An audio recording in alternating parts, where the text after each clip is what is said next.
नमस्कार दोस्तों, आज की स्टोरी है देसी घी के बारे में। आप सामने देख रहे हैं भैंस का घी और देसी गाय का घी। बिलोने वाला घी है। हम जो अक्सर घी खाते हैं वो या तो क्रीम का होता है या बिलोने वाला होता है। मेरे साथ है प्रदीप शोरान, ये मिल्क प्रोसेसिंग में काम करते हैं, किसान है, MBA पास आउट। ये आज आपको साइंटिफिकली बताएंगे कि क्रीम वाला घी कैसा होता है हमारी सेहत के लिए, बिलोने वाले में क्या फर्क होता है, देसी गाय और भैंस वाले में क्या फर्क होता है। पूरी जानकारी जरूर लीजिए क्योंकि आपको घी के बारे में ऐसी जानकारी शायद ही मिली हो जो बड़े काम की है। तो चलिए शुरू करते हैं। टेक्निकल फार्मिंग चैनल को सब्सक्राइब करें और बेल आइकन भी दबाएं ताकि आगे आने वाले वीडियो की नोटिफिकेशन आपको मिलती रहे। आज प्रदीप जी, पहले तो ये बताइए, जो बिलोने वाला घी आपके सामने रखा है, इसमें और जो क्रीम वाला घी है उसमें क्या फर्क होता है? हम सब घी के बारे में परंपरागत रूप से घी खाते हैं तो घी के बारे में कुछ जानकारी रखते हैं, कुछ जानकारी और होनी चाहिए। घी जैसा कि सबको पता है ज़्यादातर या तो क्रीम का होता है या किसान के घर का बना हुआ होता है। तो परंपरागत बिलोना विधि से जो घी बनता है उसमें DHA डिकोसा हेक्सोनिक एसिड ज़्यादा होता है, 17 से 18%। उसमें 3-3.5% होता है जो मशीन से क्रीम से बनता है। इसमें ओमेगा होता है, अनसैचुरेटेड फैटी एसिड वो भी ज़्यादा होते हैं।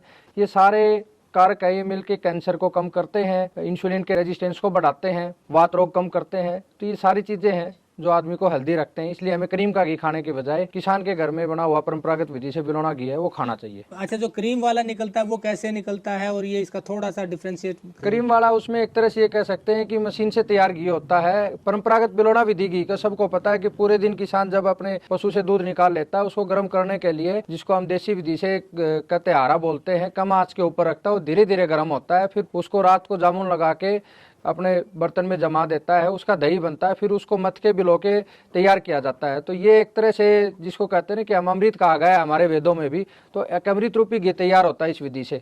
और मशीन से जैसे हम घी तैयार करते हैं तो उस विधि में मशीन में दूध डाला जाता है और सीधा घी निकलता है। तो आपकी न्यूट्रिशन वैल्यू क्या होगी? एकदम बहुत हाई टेम्परेचर के ऊपर वो तैयार होगा तो न्यूट्रिशन वैल्यू वैसे ही कम हो जाएगी।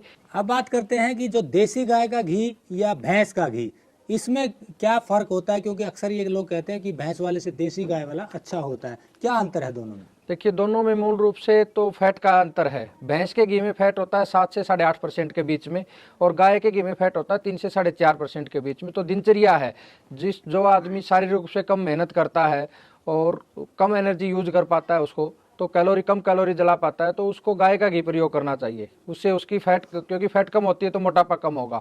और भैंस के घी में फैट ज़्यादा होती है तो शारीरिक रूप से मेहनत करते हैं। जैसे हमारे किसान थे तो किसी को कभी भी मोटापे की समस्या इसलिए नहीं होती थी कि पूरे दिन वो खेतों में काम करते थे, खूब घी खाते थे और वो स्वस्थ रहते थे, किसी को कोई बीमारी नहीं होती थी।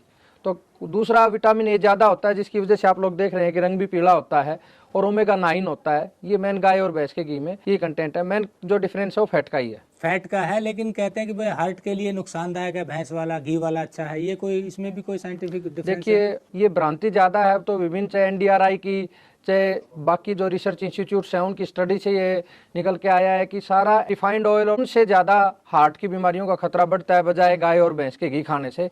तो ये सिर्फ एक भ्रांति ज़्यादा है। फैट का डिफरेंस जैसा हमने बताया बार बार, ये एक मेन बात है कि दोनों का ये डिफरेंस है। इसके अलावा देसी परंपरागत बिलोना विधि से तैयार घी खाते हैं जिसकी न्यूट्रिशन वैल्यू भी ज़्यादा है, वो उल्टा कोलेस्ट्रॉल को कम करता है। जैसे ही अपना गांव का किसान है, उसके आजीविका सदियों से चली आ रही है कि खेती बाड़ी पशुपालन एक दूसरे से जुड़े हुए हैं, तो उसको एक बर्बाद करने की साजिश ज़्यादा है कि घी खाने से कोलेस्ट्रॉल बढ़ेगा। तो उस ऑयल की मार्केट तैयार कर दी है और अब धीरे धीरे आप देख रहे हो सारी स्टडी बदल रही है। वो कह रहे हैं कि धीरे धीरे कहने लगे हैं कि भाई घी से हार्ट अटैक का कोई डायरेक्ट संबंध नहीं है, बल्कि रिफाइंड ऑयल से बढ़ जाता है। तो अब ये सारे इंस्टीट्यूट धीरे धीरे इनकी सबकी भाषाएं बदलने लगी हैं और मैं तो इसको बहुत सकारात्मक मानता हूं कि चलो अब सही, किसान का कुछ तो भला होगा, लोग किसान से जुड़ेंगे, किसान से खरीदेंगे। और आपके चैनल के माध्यम से मैं तो यही कहता हूं कि किसान से जुड़े, डायरेक्ट किसान से खरीदें।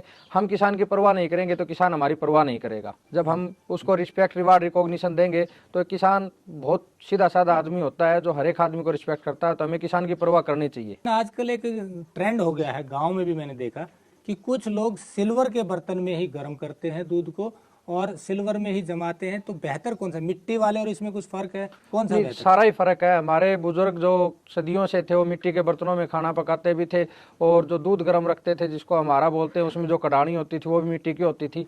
तो उसका सारा साइंटिफिक लॉजिक है। अब जो सिल्वर के बर्तन यूज करेंगे हम, तो उन बर्तनों से कार्बन बनता है। धीरे धीरे अगर उसमें गर्म भी करेंगे, क्योंकि वो गर्म तो होगा पूरे दिन रख के, तो जो कार्बन बनता है वो नुकसानदायक होता है सेहत के लिए। उल्टा मिट्टी के बर्तन होते हैं, उससे मिट्टी के विभिन्न जो कारक होते हैं और जो लाभदायक चीजें होती हैं वो ऐड होती हैं। अब हम उसी तरफ लौट रहे हैं, ये बड़ी अच्छी बात है। और हमने अपने लगभग सभी किसानों को सहमत कर लिया है कि वो मिट्टी की कटौनी यूज करते हैं। सिल्वर के बर्तन तो कोई भी यूज नहीं करता, कुछ एक स्टील के करते हैं, लेकिन हमारे 95% किसान और मिट्टी के बर्तनों के ऊपर आ गए हैं। ये गुजारिश आप लोगों से भी कि मिट्टी के बर्तनों में तैयार किए हुए परंपरागत पिलौना विधि के घी का ही सेवन करें। तो जैसा प्रदीप चौहान ने बताया कि घी दोनों ही अच्छे हैं, गाय का भी और भैंस का भी। ये आप पर निर्भर करता है कि आपकी दिनचर्या कैसी है, उसी आधार पर आप चुनाव कर सकते हैं। देसी गाय का या भैंस का घी, हाँ ये जरूर है कि क्रीम वाले से बिलोना घी ज्यादा बेहतर है। और आपको एक और बात बता दें, अगर आप ये घी लेना चाहते हैं तो आप इनसे सीधा संपर्क कर सकते हैं। और एक और प्लेटफॉर्म है शुद्धफार्म.com, जो हमने किसानों को और आपको सीधा जोड़ने के लिए शुरू किया गया है। वहां से भी आप ये चीजें ले सकते हैं ताकि किसानों की आय बढ़े, उन्हें अच्छी कीमत मिले और आपको शुद्ध चीजें मिले। तो जुड़े रहिए टेक्निकल फार्मिंग से। नमस्कार, जय हिंद। अगर आपको यह वीडियो पसंद आया है तो ज्यादा से ज्यादा लाइक और शेयर जरूर करें। साथ ही चैनल को सब्सक्राइब करना ना भूलें।